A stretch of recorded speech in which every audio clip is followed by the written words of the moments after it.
spirit of his mouth, and shall destroy with the brightness of his coming, even him, the main Antichrist, whose coming is after the working of Satan with all power and signs and lying wonders. That wicked be revealed is the big cheese Antichrist, the one coming as Jesus Christ.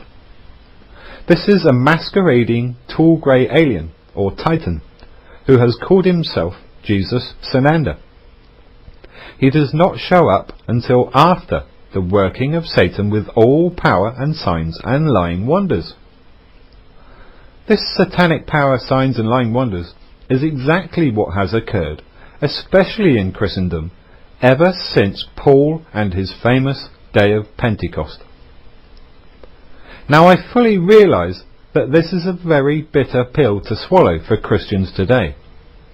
But the Bible tells us about the followers of Baal and Mithra in Revelations. These lying signs and wonders are nothing but the sun god's magic in the temples of Lucifer and Rome. First they made the religions, then some of the early people believed in them, enabling them to take root, and finally, over enough time, the followers have fallen in love with them. Once again, no priesthood or temple is required to commune or find out about our Maker. The Creator's sacrifice did away with the requirement for both of them. The fact that the Quran says that Yahushua Messiah was merely a great prophet is proof in itself that Rome and the Luciferian priesthoods designed it. Ever since the crucifixion, both parties have done their best to deny the event of the temple being smashed into rubble, not one stone left standing, so they so they can keep control of the masses. One of the things they've done in denial of this event is the Wailing Wall. This wall in Jerusalem is not the last remaining wall of the Temple of Solomon. It is a wall that belonged to an ancient Roman fort. It was the serpent seed Pharisees who claimed this belonged to Solomon's temple, as it was vital to them remaining in power. Messiah called them a generation of vipers and the literal children of the devil. Yahushua is the only priest mankind requires, because it was him alone that bought us back, and by paying the highest price imaginable. 2 Thessalonians 2:12 and 13. Because they received not the love of the truth, that they might be saved, and for this cause God shall send them strong delusion, that they should believe a lie, that they all might be damned who believed not the truth, but had pleasure in unrighteousness. This means that if anyone is not even interested in seeking and finding truth, then the strong delusion will ensure that they are all damned. The phrase, "If you don't stand for something, then you will fall for anything," comes to mind. Unrighteousness does not have to be obvious evil. It is quite often seemingly good behaviour, but based on deceptions and lies. The most prominent aspect of the strong delusion and the gospel of grace is its extreme subtlety. There is only one being that is so superbly subtle, and that is, of course, Lucifer, the great serpent himself. Many people are locked into this future en masse revealing of UFOs as being the entire strong delusion. Anyone who thinks that is just looking at a very small piece of the puzzle. The strong delusion is in fact a theatrical play that Lucifer has been permitted and empowered to act out over the last 2,000 years. The coming UFO alien invasion is merely the final act of Lucifer's play. When they show up, just like they did some 5,000 years ago, it will signify the beginning of the end, the last 3.5 years before Yahushua's return.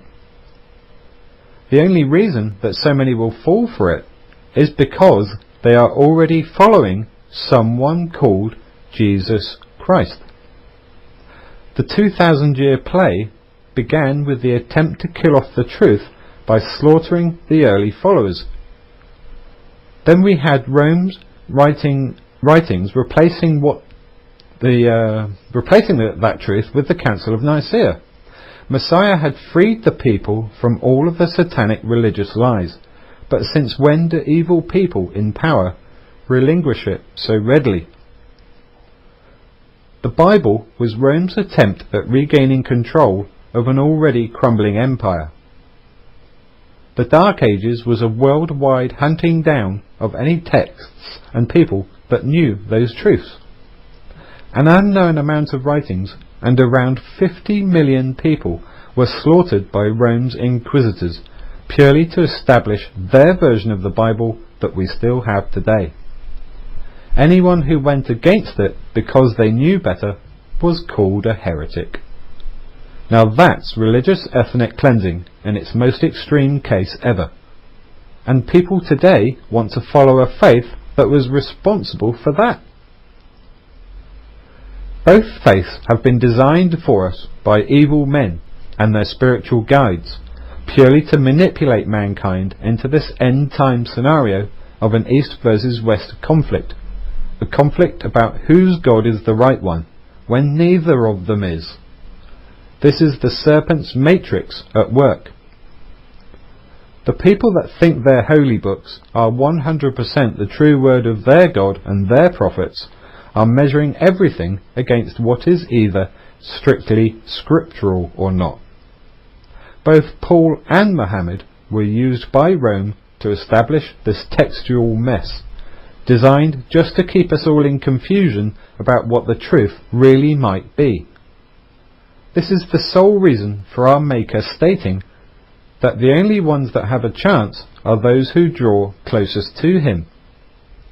So my suggestion in the name of Yahushua is to stop regarding your holy books like idols and use them instead as mere guidelines that must be tested in prayer to our Creator Father alone. So this blending of paganism with core truth is the matter of Peor all over again. The blending of the serpent's injected poison with truth. Both books are therefore nothing more than a written manifestation of this toxic blend. This is the whore of Babylon and her resultant many daughters which the Bible talks of. In the Creator's eyes, Christians, Muslims, as well as the many other daughters, are following this unrighteous and poisonous blend, all the while being convinced of its genuine nature. This is the supernatural power of the strong delusion at work. It is a means of testing who is really seeking the truth or not. The real key is to take a brave step back from any religious book or institution the priests say is 100% of their God. Instead, asking the Creator, who is above all such petty things as religion, and ask him to teach us the differences directly. Ask our Creator what is true and what is false. Through leaving behind all forms of fundamentalism, we can have the Creator rebuild a correct faith in Him from the foundations up. One true verse amongst the lies is this one. 1 Corinthians 3:18. Let no man deceive himself. If any man among you seems to be wise in this world, let him become a fool, that he may be wise. If we do not come to this realization, we simply remain spiritual babes forever, and miss the truth. How many people think themselves spiritually advanced just because they have learnt their respective holy books back to front? All have been blinded by the god of this world, Lucifer. There is only one word of God we can safely put our faith in and trust, and that is the Word that became flesh, Yahushua Messiah. The holy books are nothing more than manuals of manipulation from the whore of Babylon. Even the Dalai Lama mixes with high Satanists.